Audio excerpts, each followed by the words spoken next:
The gameplay you see on screen right now is not Dark and Darker, but in fact a new game called Greed is Good. Many are saying Greed is Good stole Dark and Darker's entire game and it's a complete rip-off copy and paste. People in my comment section have been arguing all day on whether or not the game is stolen and if they had the right to do so. So in today's video, I'm going to be covering all the important similarities, the unique differences that set the games apart, along with some quality of life tricks you didn't know about Greed that Dark and Darker might add in the future. Let's get into it. As you can see, both games share the exact same rondel dagger attack pattern, and you'll recognize the Castilian pattern on the green side of your screen as well. This is a common pattern throughout the game. It seems that both games share almost identical animations for all weapons in the entire game. All the weapons have different names and slightly different asset models, but overall they're all going to be attacking in the same way. Greed is Good does seem to have higher quality assets in general, but that's not going to change the fact that most of the mobs you're fighting and most of the weapons you're using share the same animations between Greed is Good and Dark and Darker. It's almost a one-to-one copy. The question is, were these animations default in the Unreal Engine, or did they actually just copy Dark and Darker and recode it themselves?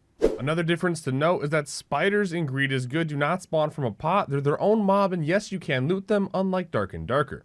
There are some original mobs in Greed as well, such as the Spider Queen boss I'm fighting now and some other pests and bugs that try to take you out. Not to mention they featured your mother in game, which is pretty thoughtful when you think about it. Oh my god, look, oh my god! Brother, whose mom is this dude? I also wanted to mention that Greed is Good does have the option to play in third person. There is a view changer button by pressing V. You can go from first person to third person, and depending on the situation, it can be quite helpful, and some people like it, some people don't. You also do have the blue portals to escape, and you do have the red portals as well. And of course, you also can mine red and blue ore inside of the dungeon, with the addition of purple as well that you can then craft into armor. One of the best things about Greed is Good is the healing actually heals you. Bandages and health pots do their job, and I hope Dark and Darker brings them back and gets rid of rested HP. Beyond this, the consumable wheel makes it super easy to heal during fights, and I don't have to worry about organizing my inventory during a stressful situation. And this works with throwables as well, and is completely customizable at the start of the game and during, which is fantastic. Hopefully Dark and Darker adds this in the future. One of the recurring patterns that you're seeing with Greed is Good is it has a lot of quality of life features that I hope get added to Dark and Darker, but it did also copy a lot of the animations and attacks from characters and AI enemies. Now let's go over some issues with Greed is Good. The reason I cover underneath my webcam is the global chat is unhinged with racism and trolling running rampant. Fortunately, Greed has started cracking down and banning the offenders, but it still needs to be improved in a major way. Beyond this, there are many game-breaking issues, like looting the final boss loot pile when you go down without killing the actual boss, being able to see through walls when you stick your head in them, and shooting people through the wall. Everything's server side. Wait, what is hitting me? To connect to the server. What the Dude, I just got killed. I think I just got killed by a hacker. Servers not being stable, lobbies being full so you can't even find a game sometimes, and speed cheaters zooming around the map. Greed is Good is not perfect by any means, but I appreciate a lot of the cool features it has to offer, but it still has a long way to go. I also love Dark and Darker as well, and it seems that both games have a lot to offer depending on what you want. For example, both games have fully kitted legendary and epic gear rogues camping, hiding in the darkness, then killing you right after you slay the boss like the degens they are. Even in the starter dungeons, why are they here? Nobody knows, but they're present in both games to ruin your day. A lot of information, a lot of cool stuff you need to know, so please watch till the end. Later on, I will be showing the maps side by side and comparing the differences along with some quality of life features you didn't know existed, but first let's hop into the trading, the markets, and the merchants and see how they compare.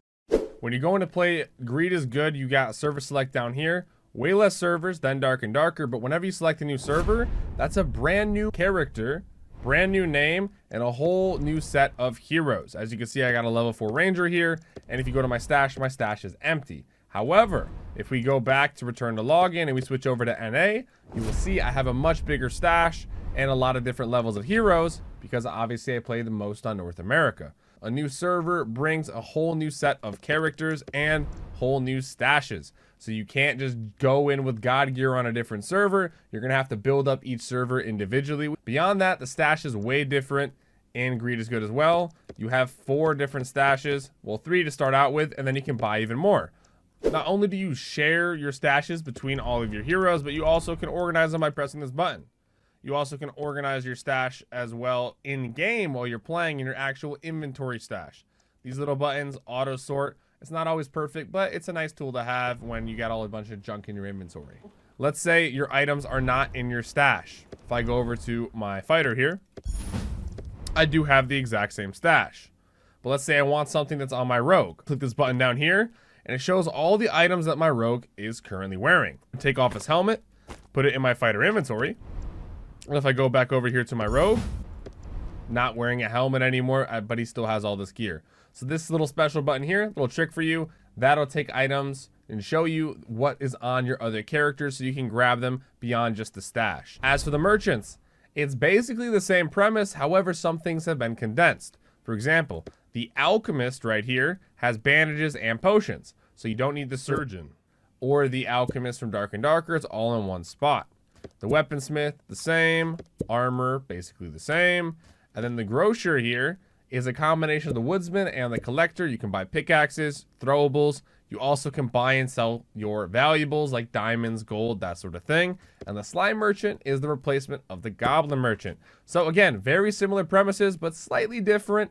And like the overall buying and selling is, you know, just a little bit different here. You can pick what you want, put it all in here, buy it, and then you get it over there. So overall, I enjoy this method. It's basically, you know, the same thing. A little bit cleaner on this end, but Dark and Darker could add that in the future. As for trading, another really big difference. You go ahead, you select what item you want. I want a crossbow section. It just has all the bows in general. It's all bows, crossbows, and normal bows. Let's say I want to buy a blue longbow here. I click on blue longbow. I can see all the recent transactions, so you can get an idea of what stats are selling for what.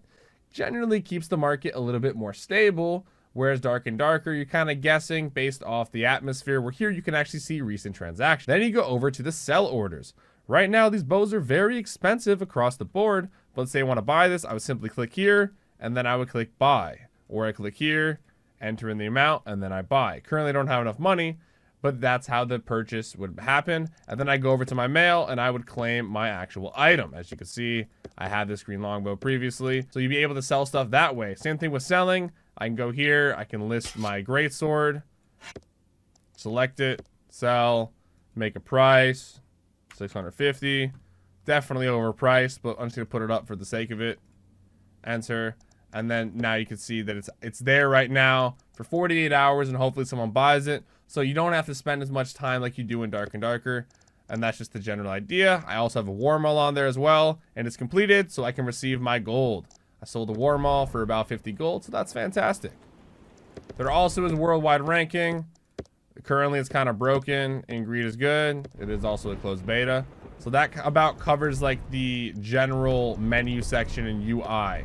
Let's move on to the next section. Greed is Good is easy to play, and it has bigger maps and brighter graphics, a little bit better optimization, and Dark and Darker is harder to play, has better close range PvP, servers, anti-cheat, moderation, and ambience, and honestly a little bit more of a soul. Both games still have a lot of work ahead of them, but I do enjoy both of them for different reasons. Now let's go over the map design and what sets each game apart. On the left you can see what is known as the bridge room in Dark and Darker, and on the right is Greed's version of it. Greed's version is a lot bigger in scale and a much bigger POI in general, but you can see the inspiration with the broken pillars, the massive bridge in the middle, the high ground, the low ground, etc. Before moving on to the map comparisons, I just wanted to touch on the characters very briefly. I'll make a longer video later on, so hit that sub button now. Long story short, Greed is Good has all the same classes as Dark and Darker, beyond Warlock and Bard, but instead of class names, they actually name them. Like for example, the Rogue is actually named Aiden. Beyond that, Greed has 2 mage types, a fire mage and an ice mage instead of just a wizard. And as you can see just now, both games have very similar boss room layouts. However, Greed is Good has much taller ceilings overall. The Greed is Good map is 2 or more times the size of the Dark and Darker map and does host a lot of unique looking rooms. I'm just showing you some of the rooms that look very similar to the ones from Dark and Darker, and obviously were heavily inspired by that layout.